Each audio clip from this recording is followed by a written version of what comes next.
மதத்தையும் நம்பிக்கையும் மனசுல வை, மனித நேயத்தை அதுக்கு மேலே வை.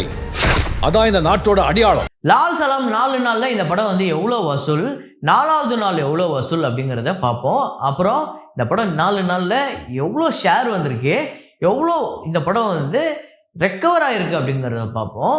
அப்புறம் இன்னும் எவ்வளோ வசூல் வந்தால் இந்த படம் ஹிட் ஆகும் அப்படிங்கிறதையும் தெளிவாக பார்த்துருவோம். அப்புறம் லவ்வர் மணிகண்டன் அவர்களோட படம், அந்த படமுமே அதே மாதிரியே இன்னும் எவ்வளோ வசூல் வர வேண்டியது இருக்குது அப்படிங்கிறது பார்ப்போம். எவ்வளோ தியேட்டர்கள் ரைட்ஸ் போயிருக்கு, எவ்வளோ ஷேர் வந்திருக்கு அப்படிங்கிறதெல்லாம் ரொம்ப தெளிவாக பார்ப்போம். அப்புறம் வடக்குப்பட்டு ராமசாமி அந்த படத்தோட வசூலையுமே ஷேர் டீட்டெயில்ஸுமே ரொம்ப தெளிவாக பார்ப்போம். இன்னும் சில படங்களோட வசூலை பார்க்க போகிறோம். முக்கியமாக மலையாளத்தில் 2 படம் வந்திருக்கு. அதில் பிரேமலு தொடர்ந்து பெரிய வசூல் எடுத்துக்கிட்டு இருக்கு. அந்த படம் எவ்வளோ வசூல் வந்திருக்கு அப்படிங்கிற பார்ப்போம். அப்புறம் ஈகிள், அப்புறம் ஷாஹித் கபூர் அவர்களோட இந்தி படம், இந்த படங்களோட வசூல் எல்லாத்தையுமே ரொம்ப தெளிவாக இந்த வீடியோவில் பார்க்க போகிறோம். அப்புறம் 9 இயர்ஸ் ஆஃப் அநேகன் இன்னைக்கு. ஸோ தனுஷ் அவர்களோட நடிப்பில் கேவி ஆனந்த் அவர்களோட இயக்கத்தில் வந்த படம், ஹாரி ஜெயராஜ் அவர்களோட இசையில் எல்லா பாட்டுமே தாறுமாறிட்டு இந்த படம் வசூல் ரீதியாக ஹிட்டா ஃப்ளாப்பா அப்படிங்கிறத பார்ப்போம். அந்த படத்தோட பட்ஜெட் என்ன, ஷேர் என்ன, வசூல் என்ன அப்படிங்கிறத தெளிவாக பார்ப்போம். ஸோ வீடியோக்குள்ள போகிறதுக்கு முன்னாடி நம்ம சேனலை நீங்கள் சப்ஸ்கிரைப் பண்ணலாட்டினா பண்ணிவிடுங்க. பக்கத்தில் இருக்க பெல் ஐகானை ப்ரெஸ் பண்ணிவிடுங்க. வாங்க வீடியோக்குள்ளே போகலாம்.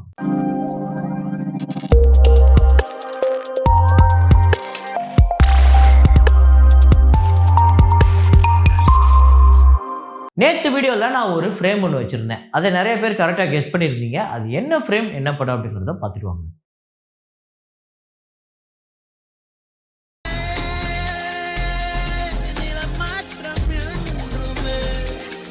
ஆமாங்க, சர்வம் தான். சர்வமில் வந்து காற்றுக்குள்ளே அப்படிங்கிற ஒரு பாட்டு. அந்த பாட்டு ஃபுல்லாகவே பயங்கர ஆஸ்தட்டிக்காக பயங்கரமாக இருக்கும், பார்க்குறதுக்கு அவ்வளோ அழகாக இருக்கும். அதில் வரக்கூடிய ஒரு ஃப்ரேம் தான். ஒரு மாதிரி அவங்க அந்த மீன் தொட்டி மாதிரி ஒரு பெரிய மீன் தொட்டி இருக்கும், அதுக்குள்ளே தான் டான்ஸ் ஆடிட்டு இருப்பாங்க. சுற்றி ஒரு சூறாவளி மாதிரி ஒரு காற்று வரும்.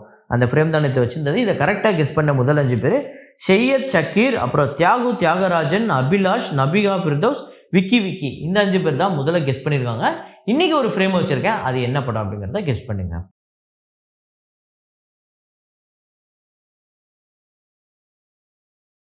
இப்போ நான் உங்ககிட்ட கேட்குறேன், தமிழ் சினிமாவில் பயங்கரமாக சோஷியல் இஷ்யூவை எடுத்து பயங்கரமாக பேசின படம், தோல் உரிச்ச படம் அப்படின்னு சொல்லலாம்.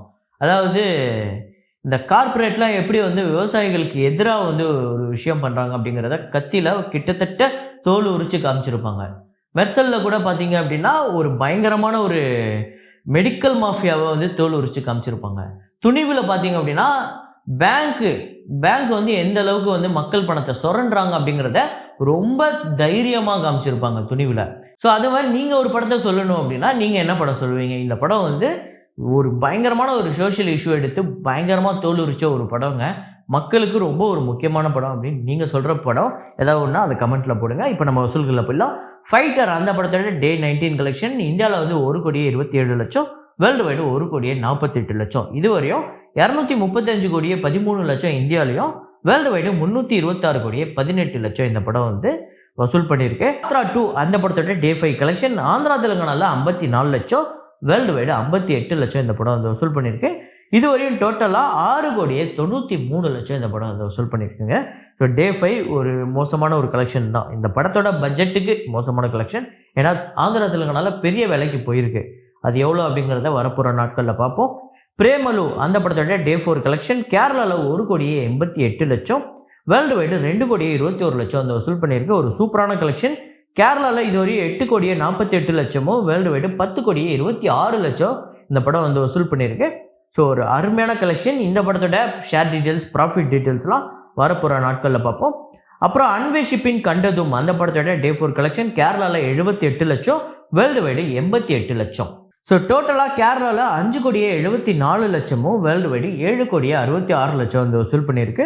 அப்புறம் தேரி பாத்தோன் மெயின் ஐஷா உல்ஜா ஜியா ஷாஹித் கபூர் அவர்களோட படம் டே 4 இந்தியாவில் வந்து 4,43,00,000, ஓவர்சீஸில் 2,04,00,000, வேர்ல்டு வைடு 6,47,00,000 வந்து வசூல் பண்ணியிருக்கு.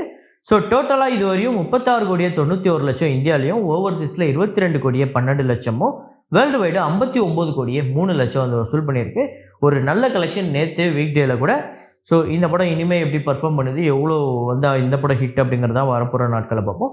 ஈகிள் டே 4 ஆந்திரா தெலுங்கானாவில் 1,63,00,000, டோட்டலாக வேர்ல்டு வைடு 1,77,00,000. ஸோ கம்மியாயிடுச்சு இந்த படத்தோட வசூல். ஸோ அப்புறம் டோட்டலாக பார்த்திங்க அப்படின்னா ஆந்திரா தெலுங்கானாவில் 18,11,00,000, வேர்ல்டு வைடு 25,28,00,000 வந்து வசூல் பண்ணியிருக்கு. அப்புறம் வடக்குப்பட்டு ராமசாமி அந்த படத்தோட டே 11 தமிழ்நாட்டில் 21 லட்சம், வேர்ல்டு வைடு 23 லட்சம் வந்து வசூல் பண்ணியிருக்கு. ஸோ இதுவரையும் தமிழ்நாட்டில் 10 கோடி 87 லட்சம், வேர்ல்டு வைடு 11 கோடி 32 லட்சம். இந்த படத்தோட பட்ஜெட் 10 கோடி, தியேட்ரிக்கல் ரைட்ஸ் 6 கோடியே 50 லட்சத்துக்கு போயிருக்கு. 6 கோடியே 34 லட்சம் ஷேர் வந்திருக்கு. 97.50% இந்த படம் வந்து ரெக்கவர் ஆகிருக்குங்க. இன்னும் இந்த படம் எவ்வளோ வசூல் பண்ணணும் அப்படின்னா ஒரு 25லேருந்து 30 லட்சம் வசூல் பண்ணால் போதும். அது இன்னும் ஒரு 2 நாளில் பாசிபிள் ஆகிடும். ஸோ இந்த படம் ஒரு வெற்றி படமாக அமையுது. ஸோ அகைன் போன வருஷம் ஒரு பெரிய ஹிட்டு கொடுத்தாரு, இந்த வருஷமே ஒரு ஹிட்டு கொடுத்துருக்காரு சந்தானம். அப்புறம் லவ்வர் அந்த படத்தோட டே 4 கலெக்ஷன் தமிழ்நாட்டில் 43 லட்சம், வேர்ல்டு வைடு 47 லட்சம். ஸோ தமிழ்நாட்டில் இதுவரையும் 3 கோடியே 52 லட்சமும், வேர்ல்டு வைடு 4 கோடியே 8 லட்சம் வந்து வசூல் பண்ணியிருக்கு. இந்த படத்தோட பட்ஜெட் 5 கோடி, தியேட்ரிக்கல் ரைட்ஸு 3 கோடியே 65 லட்சத்துக்கு போயிருக்கு. ஷேரு 2 கோடியே 20 லட்சம் வந்திருக்கு. ஸோ 60% கிட்ட இந்த படம் வந்து ரெக்கவர் ஆகிருக்கு.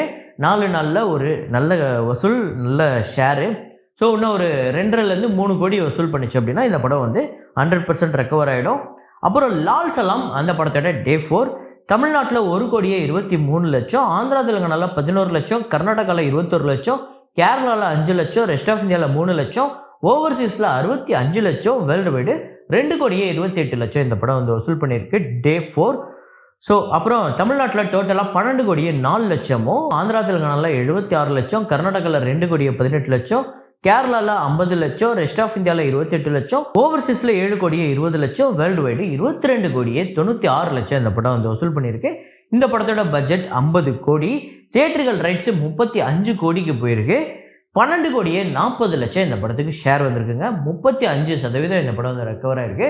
ஸோ 35% 4 நாள்லங்கிறது ஓகே தான். ஸோ ஒரு ஒஸ்ட்டு, ஒரு மோசமான ஒரு கலெக்ஷன் அப்படின்னு சொல்ல முடியாது. இனிமேல் இந்த படம் இதே மாதிரியே டெய்லியும் ஒரு 2.5 கோடி 3 கோடி வசூல் பண்ணிச்சு, இன்னும் ஒரு 10 நாள் இந்த படம் தியேட்டரில் ஓட போகுது, இதே மாதிரியே ஓட போகுது அப்படின்னா இந்த படம் ஒரு ஹிட்டான படமாக அமைகிறதுக்கு வாய்ப்பு இருக்குது. ஒரு 20 கோடி 30 கோடி இன்னும் ஒரு 10-15 நாளில் இந்த படம் வந்து எடுத்தது லாங் ரன் ஓடுது அப்படின்னா இந்த படம் 100% ரெக்கவர் ஆகி ஒரு வெற்றி படமாகவே அமைகிறதுக்கு வாய்ப்பு இருக்குது. ஸோ இந்த படம் ஃபைனலாக எவ்வளோ கலெக்ட் பண்ணும் அப்படின்னு நீங்கள் நினைக்கிறீங்க அப்படிங்கிறத கமெண்ட்டில் போடுங்க. அநேகன் இந்த படத்தோட வசூலை சொல்கிறேன் அப்படின்னு சொல்லியிருந்தேன். இந்த படம் இன்னையோட 9 வருஷத்தை கடந்திருக்கு. அநேகன் 2015ஆம் ஆண்டு ரிலீஸ் ஆச்சு. இந்த படத்தோட வசூல் பார்த்தீங்க அப்படின்னா ஒரு பக்கம் இந்த படம் ஒரு ஆவரேஜ் அப்படின்னு சொல்லுவாங்க, இன்னொரு பக்கம் வந்து இந்த படம் டோட்டலாக ஃப்ளாப் அப்படின்னு சொல்லுவாங்க. ஆக்சுவலாக இந்த படம் ஆவரேஜாக, ஃப்ளாப்பா, இல்லை வசூல் ரீதியாக வெற்றி படமா அப்படிங்கிறத இந்த வீடியோவில் தெளிவாக பார்ப்போம். அதுக்கு முன்னாடி இந்த படமே ஆக்சுவலாக ரொம்ப ஒரு வித்தியாசமான முயற்சி தான். நிறைய லேயர் இருக்கும் இந்த படத்தில், புரிய வைக்கிறதே கஷ்டம். ரைட்டிங்கில் ரொம்ப மெனக்கெட்டிருப்பார் கேவி ஆனந்த். ஸோ இந்த படத்தில் அந்த டைட்டில் இருக்குல்ல, அநேகன் அப்படிங்கிற டைட்டில், அந்த ஃபாண்ட்டை நீங்கள் நோட் பண்ணியிருக்கீங்களான்னு தெரியல, அதுவே ஒரு கேமோட ஜாஸ்டிக் அந்த ஷேப்பில் தான் இருக்கும். ஸோ இந்த படத்தில் ஒரு கேமர் டிசைனராக தான் இருப்பார். ஸோ இந்த படத்தில் பாட்டு ஹாரிஸ் ஜெயராஜ் துவம்சம் பண்ணியிருப்பார். உண்மையில் அட்டிச்சு துவம்சம் பண்ணியிருப்பார். எல்லா பாட்டுமே ஹிட்டு. ஸோ இந்த படம் வசூல் ரீதியாக ஹிட்டா இல்லையா அப்படிங்கிறது இப்போ பார்ப்போம். தமிழ்நாட்டில் 27 கோடியே 40 லட்சம், ஆந்திராவில் 4 கோடியே 50 லட்சம், கேரளாவில் 2 கோடியே 60 லட்சம், கர்நாடகாவில் 3 கோடியே 25 லட்சம், ரெஸ்ட் ஆஃப் இந்தியாவில் 60 லட்சம், ஓவர்சீஸில் 12 கோடி. ஸோ வேர்ல்டு வைடு 50 கோடியே 35 லட்சம் வந்து வசூல் பண்ணியிருக்கு. ஸோ இந்த படத்தோட பட்ஜெட் 25 கோடி, ஷேர் பார்த்திங்க அப்படின்னா 27 கோடியே 70 லட்சம். இந்த படம் ஆக்சுவலாக வசூல் ரீதியாக ஹிட்டு. ஸோ இந்த படத்துக்கு ஓப்பனிங் பயங்கரமாக அது சொன்னால் நம்ப மாட்டீங்க. ஓப்பனிங் வீக்கெண்டே இந்த படம் வந்து 25லேருந்து 28 கோடி கிட்ட வந்து வசூல் பண்ணிச்சு அந்த 3 நாள்லேயே.